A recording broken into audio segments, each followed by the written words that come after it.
Cool. Bon, en attendant que Guillaume réponde à Hugo, je maintiens le suspense et je vais vous parler de formulaires et plus principalement de formulaires qui rendent heureux, à défaut d'avoir trouvé un meilleur titre, une meilleure traduction en tout cas. Premier, pour commencer ce talk, on va faire un petit fact historique. C'est intéressant de se dire que les formulaires qu'on développe aujourd'hui, ils ont en fait 5000 ans. Ils ont commencé par... c'était les Sumériens qui écrivaient sur des tablettes d'argile. Ils faisaient du commerce et du legal. Donc intéressant de voir comment ça a commencé. Et voici une rare image d'archive. Euh, Plus sérieusement, si on dézoome un peu sur les formulaires dans leur globalité et pas juste voilà, le petit bouton, le petit input, qu'est-ce qu'un formulaire? C'est une façon, dans un premier temps, de collecter les données des utilisateurs. Et en fait, quand on y réfléchit, c'est un peu la seule façon qu'on a de capter des choses depuis l'utilisateur, en tout cas une façon simple. Et c'est un peu ça qui a transformé le Web 1.0 en Web 2.0 quand on y réfléchit. C'est aussi une façon de valider la donnée, à la fois avec des validations qu'on peut avoir côté front-end, assez récemment, entre guillemets, dans l'histoire des formulaires, et aussi des validations back-end. Et également, une fois qu'on a ces données, qu'on les a validées, on veut en faire quelque chose. Et c'est aussi du coup une manière de les traiter. Et cette Triforce un peu, malheureusement, aujourd'hui, elle est un petit peu split quand on utilise des formulaires avec Rails, et on pourrait faire mieux. Il y a des formulaires qui rendent heureux. Ça, c'est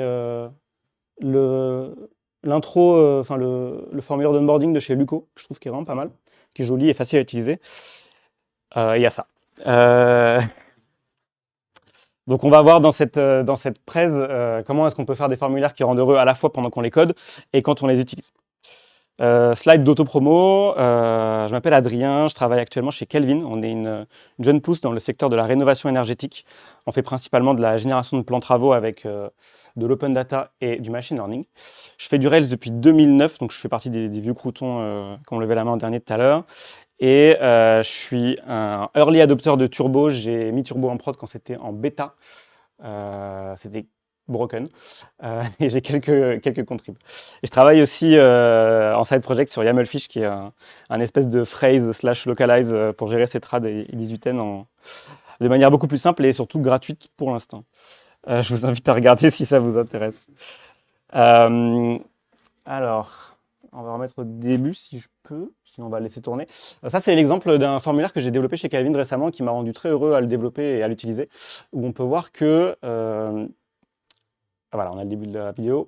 On peut voir qu'en fait, automatiquement, il y a les champs qui vont se rajouter au fur et à mesure qu'on les clique, que là, on va sélectionner un nombre de personnes dans le foyer fiscal et ça va être une variable en fait sur les montants qu'on a ici, qui vont être changés automatiquement quand on modifie le nombre de personnes au foyer fiscal. Ça se met à jour, et puis si on change la région, ça va aussi modifier les montants parce que ce n'est pas les mêmes règles. Voilà. Donc on va voir comment est-ce qu'on peut faire ce genre de formulaire à la fois encapsuler bien les choses d'un côté back-end et les présenter joliment côté front-end. Il faut d'abord parler de FormWiz, qui est du coup le helper principal de Rails pour faire des formulaires. Il y a deux façons majeures de l'utiliser. La première, c'est sans modèle. On peut lui passer une URL, une méthode et des champs.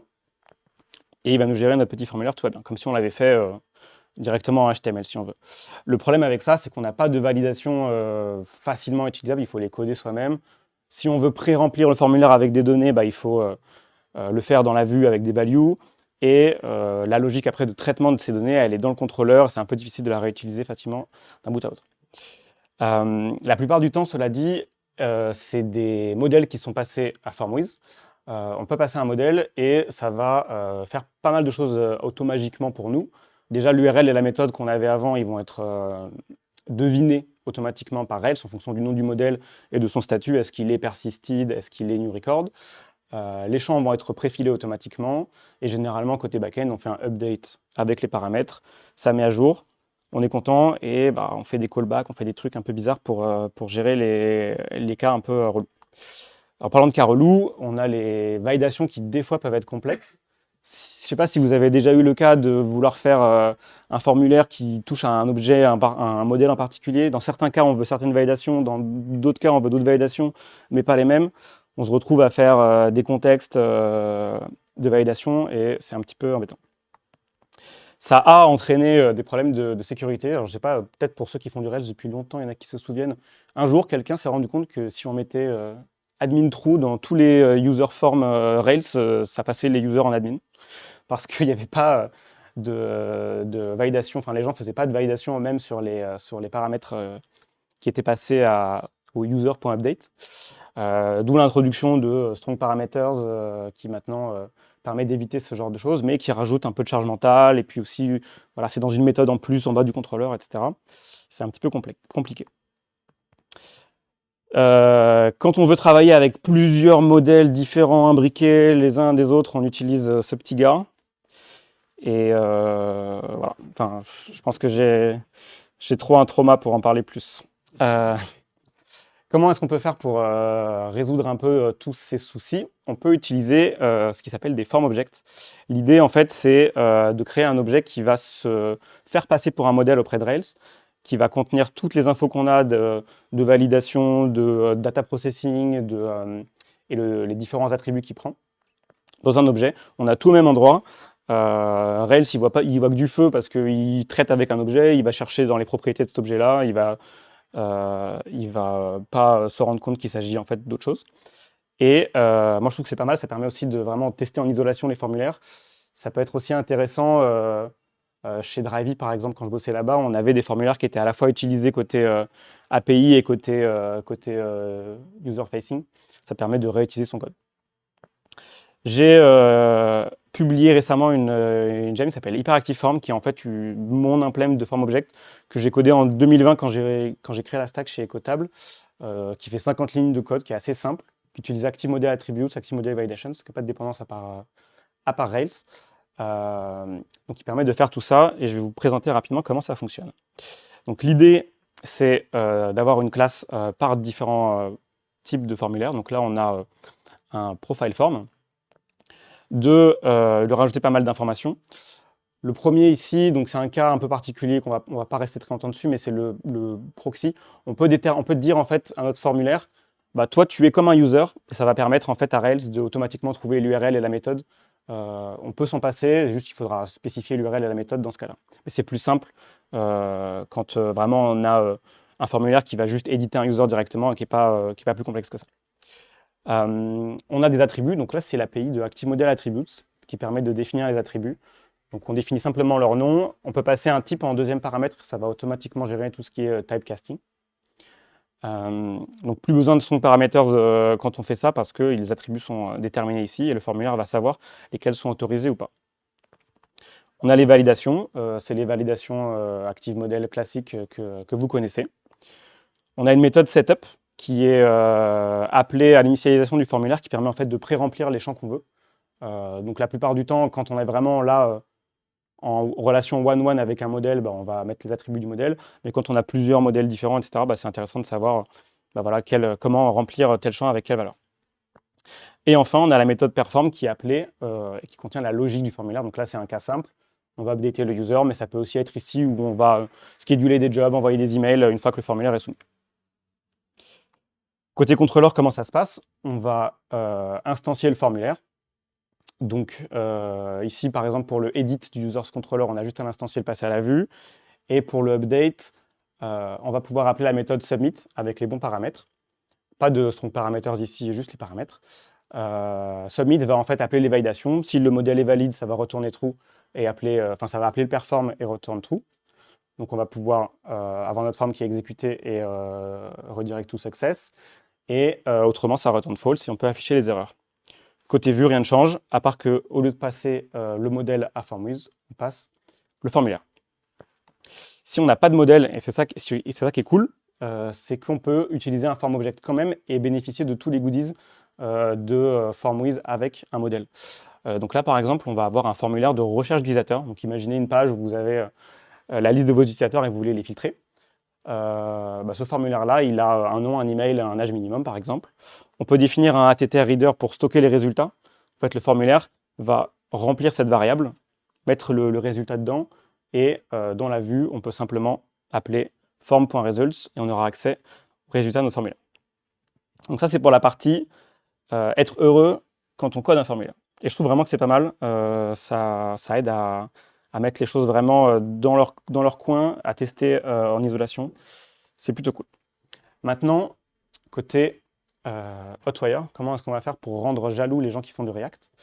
On va essayer de faire des formulaires qui sont dynamiques. Comme vous avez vu dans la vidéo, au fur et à mesure qu'on ajoute des attributs, ça change. On peut avoir de la réactivité. Donc l'idée, c'est d'avoir toute la logique en fait, de display gérée côté back-end. Et quand je dis côté back-end, c'est gérer au niveau de la vue, pouvoir en fait faire des if-else dans la vue pour dire affiche-moi tel champ si tel autre champ est rempli.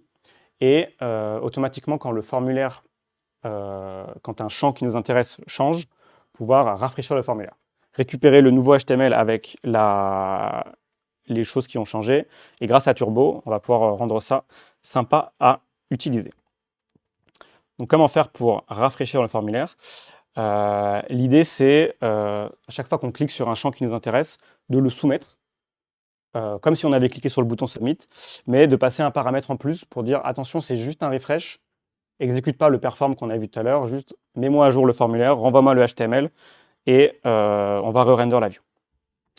Donc vous avez peut-être déjà ce genre de contrôleur stimulus, si vous voulez soumettre des formulaires sans appuyer sur le bouton Submit, genre des checkbox, etc., qui va simplement faire un request submit sur le formulaire. Ou alors vous utilisez peut-être le auto-submit de Stimulus Component. Coucou Guillaume. On peut rajouter un petit truc pour nous aider. On peut rajouter une méthode refresh. Donc au lieu du submit, on va appeler une méthode refresh qui va en fait créer un input caché, tout simplement, qui va s'appeler refresh form, qui aura une value à 1, et on va le mettre dans le formulaire. On va aussi mettre un noValidate sur le formulaire pour pouvoir éviter les problèmes de validation HTML5. Si on veut refresh notre formulaire alors que tous les champs qui ont des validations HTML5 ne sont pas valides, ça va poser problème. Donc il faut simplement l'enlever. Et on le soumet. Au niveau de la vue, comment ça se passe? Notre checkbox, par exemple, là, on a l'exemple d'un formulaire où on a une checkbox advanced, et quand on clique dessus, ça ajoute des filtres en plus, qu'on veut cacher la plupart du temps. Quand elle change, on lui dit refresh le formulaire. Donc ça va appeler la méthode qu'on a vue juste avant, rajouter le input hidden et envoyer le form. Et dans la vue, toute notre logique, en fait, c'est des if en ERB. Donc on peut dire si l'attribut show advanced sur le form il est true, affiche les champs. Côté contrôleur, à quoi ça ressemble? Il faut catch du coup ce paramètre et avoir un traitement un petit peu différent. Donc l'idée c'est, si jamais on a le paramètre refreshForm qui est présent, de juste appeler la méthode assignFormAttributes qui va simplement mettre les attributs en fonction des paramètres qu'on lui passe et de render la page. Donc on est obligé de passer à un status unprocessable entity, c'est une limitation de Turbo, sinon il refuse de réafficher la page. On peut refactor ça un petit peu et avoir une méthode qu'on ne voit pas. Intercept refresh, c'est pas mal, j'utilise ça pour réutiliser ce pattern à gauche à droite. Il ne faut pas oublier d'utiliser du morphing et de la scroll preservation pour que ce soit beau. Pourquoi? Parce que sinon, en fait, la page elle va se mettre à clignoter. Si vous avez déjà commencé à avancer dans la page, le scroll va remonter tout en haut, ça va pas être sympa. Et le morphing permet de vraiment juste chirurgicalement modifier les petits endroits qui ont changé, ce qui peut être assez sympa en termes de transition, etc. Et un pro type, on peut utiliser l'attribut AriaBusy qui est fourni par Turbo. En fait, Turbo, quand un formulaire est en train d'être submit, Turbo lui met un attribut AriaBusy qu'on peut utiliser aussi en CSS pour dire le formulaire il est disabled. Donc moi généralement je mets un peu une opacity en dessous de 100%. Et on peut même mettre une petite transition pour que l'opacity elle vienne progressivement, ce qui est pas mal utile dans les cas où le formulaire est submit et le serveur répond très très vite. Et vous ne voulez pas avoir l'effet de clignotement de c'est gris, c'est pas gris. Ok. Alors, j'ai fait une petite app. Oups. Qui utilise du coup tous les patterns que je viens de montrer. C'est une app de récolte de feedback. Donc l'idée ici, voilà, on n'a que 2 champs qui sont affichés. Et quand je vais cliquer sur un rating, ça va afficher le reste des champs. Donc là, on a par exemple, j'ai cliqué sur 1, donc ça propose un négatif feedback. Si je clique sur un feedback au milieu, ça ne me propose plus de remplir le texte parce que c'est un feedback moyen. Et si je clique sur feedback élevé, ça me propose positif. Pareil ici, souvent on a voilà, comment est-ce que vous avez entendu parler de nous, autre, hop, on a le champ qui arrive. Et pareil ici, le submit il est désactivé tant qu'on n'a pas coché ça. Hop. Donc tout ça, c'est fait, à chaque fois, il y a un aller-retour au serveur qui est en Allemagne, chez Hetzner, déployé via Kamal. Et donc, en fait, on n'a même pas le temps de voir l'opacity parce que ça va trop vite. Chez Simple et Beau, ils ont du net très rapide. Ok, c'est pas le bon. Hey. Donc bon, certains vont peut-être me dire, Adrien, t'es un malade, tu fais des allers-retours serveur juste pour activer un bouton, t'es un criminel. C'est à quoi je réponds mon emoji Slack préféré. Je dors très bien la nuit, c'est pas un problème. Si on regarde d'un point de vue bande passante, bon, ça va, on renvoie du HTML, sans doute GZIP derrière un CDN. En vrai, il n'y a pas de sujet, surtout si on compare aux 5 mégas de Bundle.js que certains autres font. C'est vrai qu'on pourrait le faire côté client-side. Je trouve que malheureusement, ça crée en fait des contrôleurs stimulus ultra spécifiques. C'est dur de rendre générique ce genre de conditionnement. Et généralement, j'essaie de rester vraiment sur des contrôleurs stimulus très spécifiques, très génériques, pardon. On a vu que le lag, finalement, c'est pas souvent un problème. Donc, en tout cas, dans notre situation ici, on n'a pas eu de problème côté lag, mais c'est quelque chose à prendre en compte quand on développe ce genre de formulaire. Et au final, en fait, c'est à utiliser avec responsabilité. Si votre app, elle est à destination de gens qui font des treks et qui ont de la 2G, peut-être faites pas ça. Mais voilà, la plupart du temps, si vous n'avez pas ce genre vraiment de limitation spécifique en termes de temps de connexion des utilisateurs, je trouve que la développeur experience, elle est tellement agréable que le reste est négligeable à côté. C'est tout pour moi. Vous avez les slides ici, et dans la première slide, si vous appuyez sur la flèche du bas, il y a tous les liens, si ça vous intéresse. Merci beaucoup.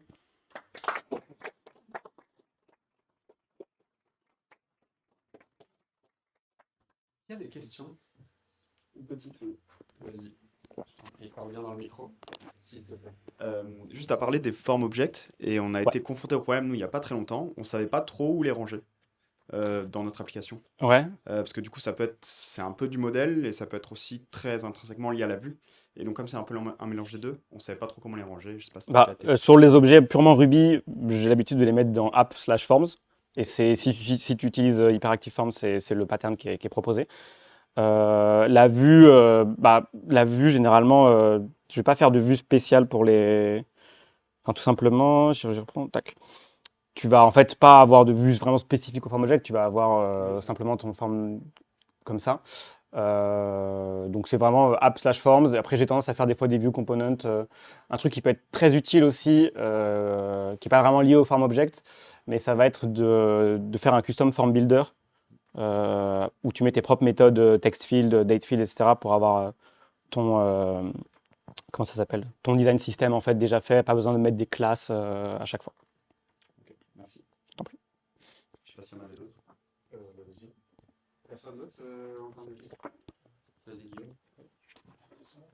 Comment est-ce que ce sera? J'ai pas vu si tu l'as fait quelque part, mais est-ce que tu fais de la validation des modèles directement dans ta gemme? Yes. Est-ce que tu fais un point valide quelque part? Est-ce que tu gères ce genre de choses? Ou est-ce qu'il Alors, faut le faire en parallèle et là c'est un exemple trop simplifié? Ou... c'est une très bonne question. Alors, j'ai pas eu le temps de rentrer dans les détails, mais donc en fait, le perform, il s'attend à ce que tu retournes. Enfin, il va regarder le résultat de la return value. Si la return value du perform c'est true, il va continuer, pas de souci. Si la return value c'est false, ton formulaire va être considéré comme invalide. Et en fait, tu peux par exemple faire user.update sans le bang ici qui fait cracher si c'est faux. Et du coup, le formulaire sera en erreur dans ce cas-là. Le problème, c'est que du coup, ça ne transfère pas les erreurs du user vers le formulaire.